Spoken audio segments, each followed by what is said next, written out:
Right. Well, I was at Oxford when the Maastricht Treaty was passing through Parliament, and I remember the incredible excitement on the 2nd of June 1992 when the news came through against all expectations that Denmark had voted no. And I and a bunch of friends started going from pub to pub in Oxford ordering Carlsberg.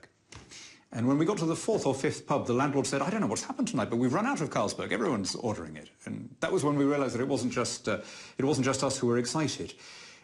Imagine if the EU had responded to that vote in 1992. How much trouble we'd have all been spared if it had evolved in a different direction.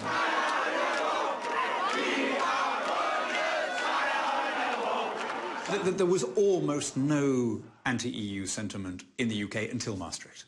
It began when the European Union stopped being a community of nations and primarily focused on trade and economics and entered into all the other fields of culture and foreign policy and immigration and criminal justice and defence and all the rest of it.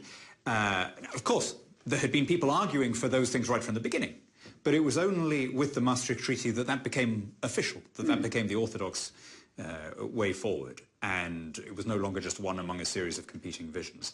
And that was really the birth of modern British Euroscepticism.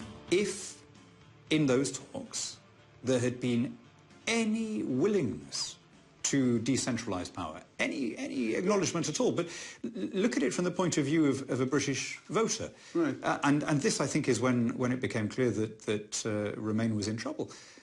As they saw it, we had gone as the second biggest financial contributor to Brussels, and asked for some reforms, and had come back empty-handed, and people thought, wow, if this is how we're treated now before we've even voted, how will we be treated if we vote to Remain? And I think at that moment it became inevitable.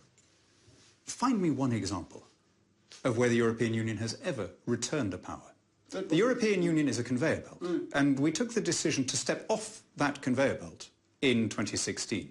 Right? There's no acknowledgement since from anyone in Brussels that maybe the direction was wrong. The reaction here from everybody has been we need to go ahead with more fiscal integration, more military integration. So